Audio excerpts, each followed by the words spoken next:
এই ধরন মোতাবেক আমরা মোটামুটি 10 থেকে 12 মণ শসা তুলছি গত বছর এই সময়ে। এই সময়, বা গাছের যে পরিমাণ দেখা যাচ্ছে এই পরিমাণে, কিন্তু এবছর তুলনামূলকভাবে নিচে কোনো শসা নেই। এই কারণ কি মনে করেন আল্লাহ আপনারা? পাক ভালো জানে, এখন কি কারণে হয়েছে এটা তো আমাদের বলার কিছু নাই, আল্লাহ পাক ভালো জানে কেন হলো। ভাইয়া কি নাম আপনার? আমার নাম কবির ব্যাপারী। আপনার ঠিকানা যদি একটু বলেন। আমার ঠিকানা জাজিরা থানা, মিরাশা গ্রাম, ইউনিয়ন মুলনা, শরীয়তপুর। শরীয়তপুর। আমি এখানে যাচ্ছিলাম, হঠাৎ করে দেখলাম যে আপনারা এখানে কাজ করছেন, এই জন্য এদিকে আসলাম। দেখলাম যে এখানে বেশিরভাগই শশা গাছ। তো যদি একটু বলেন যে শশার চাষ শুরু করলেন কবে থেকে?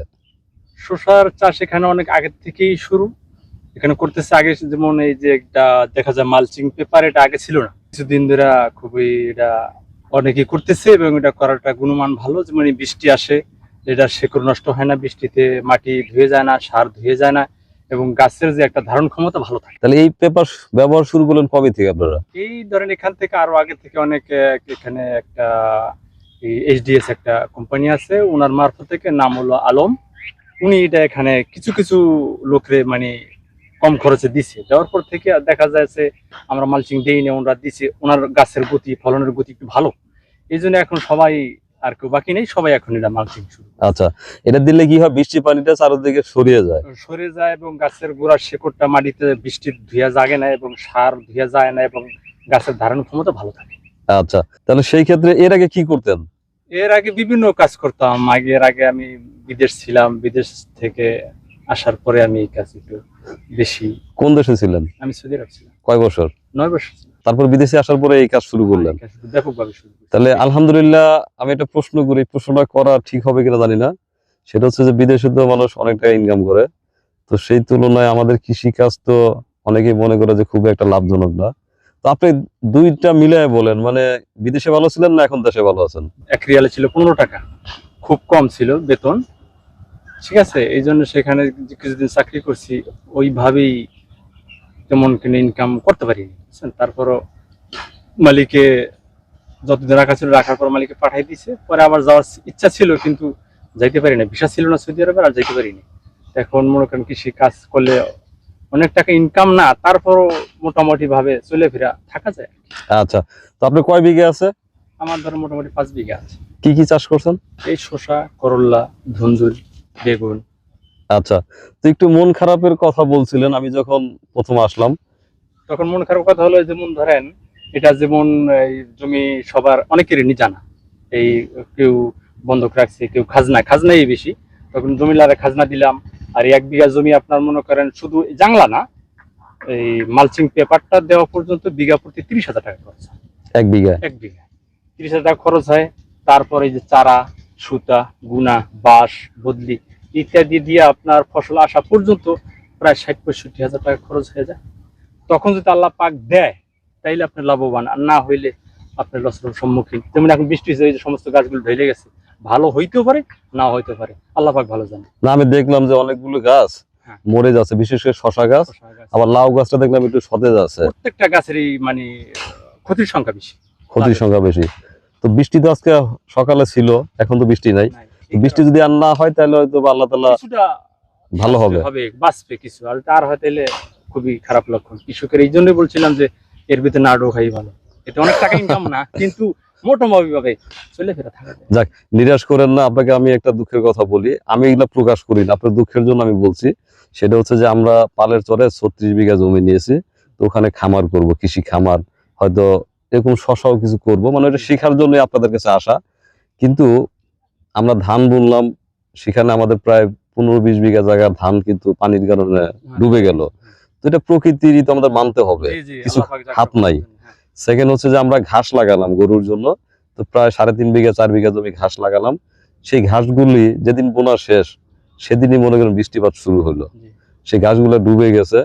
আমি জানি না আসলে এই গাছগুলা বাঁচবে কিনা, যেগুলো আমরা মাটিতে ফেলছি আর কি। আবার কিছু ঘাসের চারা রয়েও গেছে কাটি। তো সব মিলে আমি কিন্তু হতাশ না, কারণ কি আল্লাহ তাআলা আপনাকে যদি একদিক দিয়ে কম দেয়, আরেক দিক আল্লাহ তাআলা রহমত বর্ষণ করতে পারে। এবার আমাকে বলেন, এই গাছগুলো কিন্তু অনেক যত্ন নিতে হয়। এই যে আপনার জমিতে আমি দেখছি একটি ঘাসও নাই, মানে পরিষ্কার, হঠাৎ 2টা ঘাস আছে কিন্তু পরিষ্কার, তাহলে আপনাকে এটা তৈরি করে নিতে হয়েছে। তারপরে যে পেপারের নাম কি বললেন? Mulching paper. এই পেপারের দাম কেমন? এই আপনার মনে করেন 1 বিঘা জমিতে আপনার মোটামুটি মিনিমাম 10,000 টাকার পেপার লাগে। পেপার যায়। তারপরে তো এখানে আবার একটা সুবিধা আছে, আপনাদের কিন্তু বাজারজাতে কোনো সমস্যা নাই। জি না, কারণ কাছে আমাদের কৃষি এখানে বাজার এখানে। সবচেয়ে এই ফরিদপুর মাদারীপুরের মধ্যে সবচেয়ে বড় সবজির বাজার কিন্তু আপনার বাড়ির পাশে, জি, মিরাশা চাষি বাজার। ঠিক না? এটা কিন্তু আমি অবাক হয়ে যাই যে এত এই যে রসুন পেঁয়াজের সময় আমি দেখছি সারা রাস্তায় শুধু ভ্যান ভরা রসুন পেঁয়াজ যাচ্ছেই জি, যাচ্ছে। জি, জি। সেটা মনে হয় শুধু এখানকার না, ফরিদপুর মাদারীপুর থেকেও আসে। অনেক দূর থেকে আসে। তো এই জন্য আপনাদের এটা সুবিধা। জি, অনেক সুবিধা আর আছে। এমনি এখান থেকে আপনাদের কৃষি বিষয়ক পরামর্শ তো পান, জি, আসে এখানে প্রায় এনে মিটিং হয় কৃষি। আসে লোকজন আসেন না? আর একটা কথা বলেন, এখানে ধরেন আপনি একটু হতাশ, আবার এক সময় দেখবেন আল্লাহ তাআলা আপনাকে পুষিয়ে দিয়েছেন, হ্যাঁ, আলহামদুলিল্লাহ। আলহামদুলিল্লাহ। এর উপরে চালাইতেছে। কিন্তু ধরেন আপনি এই জমিটা ছেড়ে দিবেন, জি। তো এখানে কি জমি মানুষ অন্য জায়গায় এসে লিজ নিতে পারবে না? হ্যাঁ, আছে এরকম জায়গা? নিচ্ছে অলরেডি। এখন আমি এটা খাচ্ছি, এর পিছনে যে আমার জমির মালিক, ওনাকে গিয়ে বলছি ক্ষেত্রে আমাকে দেন, টাকা আপনাকে আরো 10,000 5,000 বাড়াই দিই। এমনিতে লিজ কত করে নেওয়া যায় 1 বিঘায়? 16, 17, 18 এরকম চলতে। তাহলে তো কম না। না, অনেক টাকা। এই জন্যই বললাম সব পুরো মিলিয়ে যদি আল্লাহ পাক দেয় তাহলে যাক ভালো, আলহামদুলিল্লাহ। জমি যদি কেউ কিনতে চায় সেক্ষেত্রে দাম কেমন পড়ে এখানে? এটা হলো আপনার জমির সীমানা বুঝে, যদি রাস্তার কাছে হয় তাহলে বেশি, আর যদি একটু চকের ভিতরে হয় তাহলে কম। এখানে কত হতে পারে আপনি যেখানে কাজ করতেছিলেন? আমরা এখানে তো রাস্তার কাছাকাছি, ধরেন এখানে ধরেন 7-8 লাখ হবে। বিঘা? না, করা 2%। 2% 7-8 লাখ? এই যে এই জমিটা বেচে 10 লাখ টাকা করা। 10 লাখ টাকা করা মানে 1 করায় 2%? জি, 5 লক্ষ টাকা শতাংশ। 5 লক্ষ টাকা শতাংশ, তো অনেক দাম। হ্যাঁ। তাহলে আপনি কি কি চাষ করছেন এবার? আমি শসা লাগাইছি এবং করলা, বেগুন, ধুন্দুল। ধুন্দুল? জি। বেগুন গাছ মানে অনেক ছোট দেখলাম কোন জায়গায় জানো? না, আমারটা মোটামুটি এখন দু একটা ফুল করা দেখা যায়। আচ্ছা, আর এই শশা তো মনে হয় খুব রিসেন্টলি উঠে যাবে এগুলা? হ্যাঁ, এখন ফুল করা আসছে, আল্লাহ পাক। না, শশাও দেখা যাচ্ছে, আমি শশা দেখছি এদিক দিয়ে। শসা আছে, আজকে মোটামুটি হয়তো 8-10 কেজি তুলছি। তাহলে এই সিজনটা চলে কয় মাস, শশার সিজন? এই শসা ধরেন 1 থেকে 1.5 মাস। মানে গাছ লাগানোর পরে কতদিন পর আসে? ফল ধরেন আপনি বেশি না, গাছ লাগানোর পর আপনার মনে করেন 40 দিনে ফল এসে পড়ে। আপনাকে গাছ লাগান না বীজ লাগান? না, আমরা চারা করছি, চারা আবার উত্তোলন করে আবার এখানে লাগাইছি। নিজেরাই চারা করছেন? ওই যে ওই পাশে দেখছিলাম যে বীজতলা, ওখানে চারা রোপণ করা হয়? করছে, করে আবার উঠে রাখছে। এখন 2 দিন পর যখন আমার গাছটা শিকড় ছাড়বো তখন উঠে আবার এখানে লাগাই দিবে। আচ্ছা, এই সিস্টেম। জি। তো তো তবে করা যায়, বর্তমান প্লাস্টিকের কিছু টপ আছে, ওইটার ভিতরে চারা করলে ওখান থেকে সুন্দর তুলে তুলে আবার লাগানো যায়। শেষ প্রশ্ন, আমার একটা ইউটিউব চ্যানেল আছে, কিছু লোক দেখে, তো এর মধ্যে বাহিরের লোক প্রচুর দেখে। তো আপনাদের শরীয়তপুরেরও প্রচুর লোক আমাকে ফোন দেয়, সারা বাংলাদেশের মানুষই ফোন দেয়।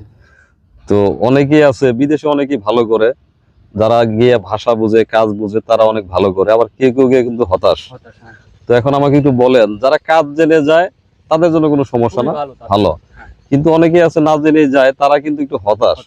তো তারা যদি যেই টাকা খরচ করে বিদেশ যায়, সেই টাকাটা যদি মনে করেন আমাদের দেশে যদি বিনিয়োগ করে কৃষিতে, এখানে করুক আর তার যেখানে জায়গা আছে সেখানে করুক, আপনার কি দুইটা অভিজ্ঞতা মিলিয়ে মনে হয় না যে বিদেশে এসে তারা ভালো করবে দেশে? আপনার অভিজ্ঞতা এবং ধৈর্য, দুইটা জিনিস লাগবে। একটা হলো অভিজ্ঞতা প্রথম, আর একটা ধৈর্য ধারণ করতে হবে খুব বেশি। সেটা তো বিদেশ গেলেও করতে হয়। করতে গেলে ধরেন এখন আমি যখন বিদেশ ছিলাম, এখনো ইচ্ছা করলে আমি বিদেশ যেতে পারি, এখন যাবো না এই কারণেই, বিদেশ যে ইনকাম হবে ওই ইনকাম তো আমার পরিবার এখানে খাবে, তাই না? আমি টাকা পাঠাবো, ওরা খাবে। কিন্তু এখন আমি এখানে থাকলে মোটামুটি এর উপরে চালাইতেছি, চলতেছি, আলহামদুলিল্লাহ, ওইভাবে চলে যেতেছি। আচ্ছা, যেমন আমাকে শরীয়তপুরে একটা ছেলে একবার ফোন দিয়ে বললো, ভাইয়া, সম্ভবত মালয়েশিয়া থাকে, সে 9 মাস 10 মাস আগে গেছে, আমার বলতেছে সারা জীবন ঘুরে ফিরে খাইছি, তো এখন এই 9-10 মাসে প্রায় 5-7 লাখ টাকা লস, বিদেশ যাওয়ার টাকাটা লস, এবং সে বাড়িতে কিছু পাঠাইতেও পারে নাই, আর উল্টো হয়তো 2 নিচে আর কি।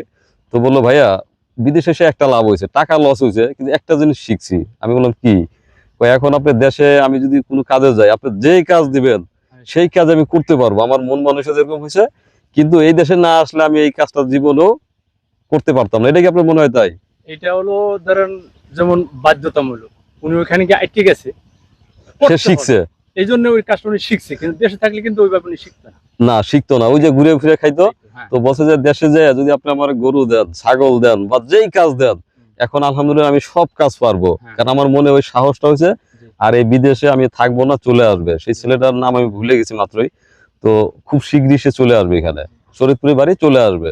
তো এই জন্য আমি বলি যে যারা বিদেশ যাবেন তারা অবশ্যই যান, কারণ রেমিটেন্স আসে প্রচুর, কিন্তু কাজ না শিখে গেলে খুব একটা লাভ নাই। কাজ শিখে অতএব সব সত্য। দেশেই আমরা যদি বিদেশে শ্রম দিতে পারি তাহলে দেশে আলহামদুলিল্লাহ আমরা অনেক, হ্যাঁ। ভালো চলতে পারি।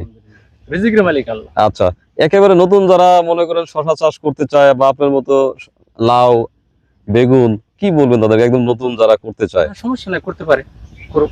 ভালো মানের বীজ কিনতে হবে প্রথমত, ভালো মানের বীজ। বীজ আপনি কম দামে আনবেন, খেতে লাগাবেন, আপনার ক্ষতিগ্রস্ত হবে। ভালো মানের বীজ আনবেন এবং চারা আপনি মাটিতে করেন বা টবে করেন, করার পর আপনি সুন্দরভাবে ক্ষেত প্রয়োগ করবেন এবং ক্ষেত যদি মালচিং পেপার দেন দিবেন, আর যদি না দেন তারপরও যেভাবে ক্ষেত স্কিল কাটবেন যাতে পানি পুনির যাতে কোনো সমস্যা না হয়, ওইভাবে আপনি চারা লাগাবেন। আচ্ছা, এই যে জমির কেল কাটার অর্থ হলো যে পানি থাকলে এগুলো হয়তো মাঝখানে থাকবে আর কি, সরে যাবে, এই জন্যই করা। এই জন্যই। আচ্ছা, তো ভালো থাকেন, দোয়া রাখেন। ইনশাআল্লাহ, আল্লাহ পাক সবাই ভালো রাখুন। আসসালামু আলাইকুম ওয়া রাহমাতুল্লাহ।